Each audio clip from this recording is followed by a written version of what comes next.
Hello friends, Radhe Radhe. जय माता दी। आप सभी को नवरात्रि की बहुत बहुत बहुत शुभकामनाएं।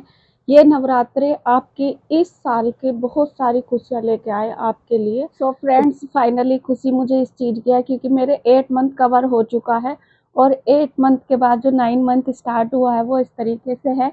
अब मुझे 36 मंथ वीक्स कंप्लीट हो चुके हैं और 37 स्टार्ट है।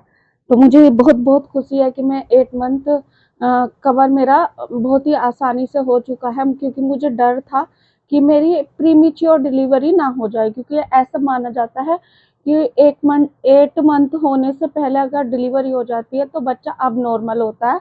तो मतलब उसे बहुत सारी प्रॉब्लम्स का और बीमारियों का सामना करना पड़ता है। तो मैं जो बिल्कुल भी नहीं चाहती थी, तो इस वजह से भी मैं ब्लॉग शूट नहीं कर पाई और वर्क भी मतलब ज़्यादा हार्ड नहीं किया। फिर भी करना तो पड़ता ही है, बहुत काम होता है जो करना पड़ते हैं।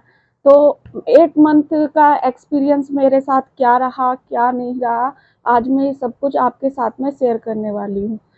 8 मंथ जैसे ही कवर हो जाते हैं वैसे ही आपका डॉक्टर ये आपको सलाह देती हैं कि आप घर का थोड़ा बहुत काम कर सकते हैं, ताकि जब डिलीवरी टाइम आए तो आपको कोई ज़्यादा प्रॉब्लम्स का सामना ना करना पड़े। तो मुझे भी यही बोला गया था, मेरी जो डॉक्टर थी तो वो बोल रही थी कि अब आप काम कर सकते हैं, लेकिन आप इसको इतना भी लाइट मत ले जाइएगा। जो बहुत ज़्यादा लाइट ले जाती है तो उनकी प्रीमेच्योर डिलीवरी हो जाती है। कहने का मतलब यह है कि प्रीमेच्योर डिलीवरी होने के कारण वो जीवित नहीं रह पाता है। तो भगवान बाय गॉड ना करे किसी के साथ ऐसा। सबके बच्चे स्वस्थ रहे, खुश रहे और अपना ये जो टाइम होता है बहुत ही कीमती होता है, इसे बहुत अच्छे से स्पेंड करें डे पर डे। और सबसे पहली बात, अब जब आपका 8 मंथ स्टार्ट हो तो आप हैप्पी रहे, क्योंकि उस टाइम दिमाग का विकास होता है बेबी का, हमारे हमारे बेबी का दिमाग का विकास होता है। तो हमें खुश रहना है और हमें ड्राई फ्रूट में क्या खाना है, हमें सबसे ज़्यादा जो ड्राई फ्रूट में खाना है बादाम खाना है और काजू। काजू होते हैं ना, काजू वाला दूध, बादाम और अखरोट अखरोट खाना होते हैं, मखाने खाने होते हैं। तो इससे क्या होता है, बेबी का जो माइंड का डेवलपमेंट है वो बहुत ही अच्छे से ग्रो होता है। ठीक है। और हमें इसी के साथ साथ हमारे जो सोच, हम पॉजिटिव सोचें और पॉजिटिव ही करें। नेगेटिविटी हम अपने माइंड के अंदर ना लाए किसी भी पर्सन को लेकर के। फैमिली में जो गलत हो रहा है होने दो, ये तुम्हारा बेबी है, जो तुम सोचोगे वही असर इस बेबी पे भी जाता है। तो इसलिए जो नेगेटिव हो रहा है उसे छोड़ दो भगवान पर और उन्हें इग्नोर करो और बस खुश रहने की कोशिश करो। तीसरा तीसरा आपको खुश रहना है, ये मैंने बता दिया। तीसरा आपको अपना भागवत, जैसे सभी बोलते हैं कि आप अच्छी बातें सुनेंगे, गुरु प्रवचन सुनेंगे तो बेबी पे भी वही असर होता है। जैसे आप प्रवचन सुन सकते हैं। अगर कहते हैं कि प्रेगनेंसी में नहाने धोने का इतना मन नहीं करता, आलकस में रहते हैं, तो आप उस टाइम ना प्रवचन सुन सकते हैं, गुरु जी के प्रवचन सुन सकते हैं। भागवत अब तो ऑनलाइन इतना प्रचार प्रसार है भागवत का। तो जो भी गुरु आपको अच्छे लगे, जो भी गुरु माता आपको अच्छी लगे, जो भी आपको गुरु बहन अच्छी लगे, उनके प्रवचन सुन सकती हैं। हनुमान चालीसा का पाठ कर सकती हैं, क्योंकि इससे हमारे जो बेबी का हनुमान चालीसा से क्या होता है कि जो हमारा बेबी डेवलप होता है तो उसका जो माइंड होता है वो बहुत ही अच्छा रहता है। और दूसरा वो हेल्थी रहता है। बल बुद्धि विद्या ज्ञान का बल बुद्धि विद्या ज्ञान का उसे ताकत मिलती है और घर में उसकी रक्षा होती है। ठीक है।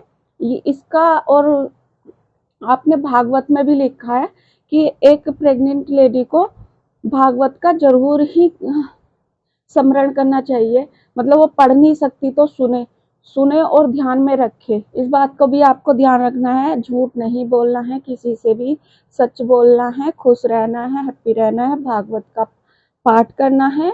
और पाठ नहीं कर सकते तो भागवत स्मरण करनी है। आजकल बहुत से गुरुदेव जी हैं जो यूट्यूब पर फेमस है, जैसे परमानंद जी महाराज। मैं बहुत सुनती हूँ उनके प्रवचन, मुझे बहुत अच्छे लगते हैं। पीले वस्त्रों वाले, और बहुत ही मीठा बोलते हैं, मधुर बोलते हैं और एक एक वाणी उनकी सत्य है। ठीक है। और बालाजी महाराज, जो बालाजी हैं गुरु जी, उनके भी प्रवचन बहुत ही अच्छे लगते हैं। धीरेन्द्र कृष्ण शास्त्री जी, वो भी अच्छे से भागवत का पाठ कराते हैं, रामचरित्र मानस का पाठ कराते हैं। और जय किशोरी जी हैं, उनकी भी सुन सकते हैं। मतलब और भी बहुत फेमस फेमस भागवत चर्चा करता है जिनका आप सुन सकते हैं। इससे आपके बच्चे का डेवलपमेंट भी और बुद्धि भी अच्छी रहती है, और सनातन धर्म का ज्ञान जो होता है वो आपको गर्भ में ही आप उसको दे देते हैं। बहुत मतलब बहुत ज़्यादा गर्भ में ही वो कहते हैं ना कि गर्भ में ही आधी शिक्षा सीख लेता है। इसके चलते चलते आपको खाने पीने का भी बहुत ध्यान रखना होता है। जैसे कि आपको खाने में सैलेड का ज़्यादा यूज करना चाहिए, फल फ्रूट का ज़्यादा यूज करना चाहिए, और रोटी बहुत ही कम खानी चाहिए। एकदम से पूरा पेट ना भरे, क्योंकि बेबी को जो अगर हम पूरा पेट भर लेते हैं तो बेबी को मूवमेंट करने में बहुत प्रॉब्लम होती है, क्योंकि ये बहुत टाइट हो जाता है और वो मूव ऑन ईजिली नहीं कर पाता। तो इसलिए आप एकदम से बहुत सारा ना खाएं, इससे आपको भी प्रॉब्लम बनती है।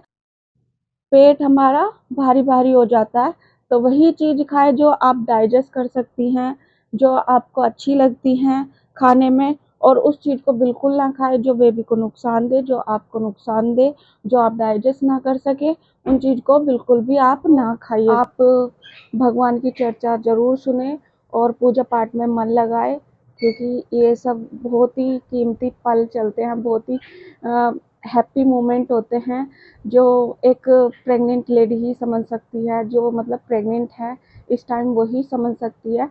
तो बहुत ही हैप्पी अपना टाइम स्पेंड करें। और हाँ, मैं ये तो बताना भूल गई कि आपको वॉकिंग ज़रूर करनी है।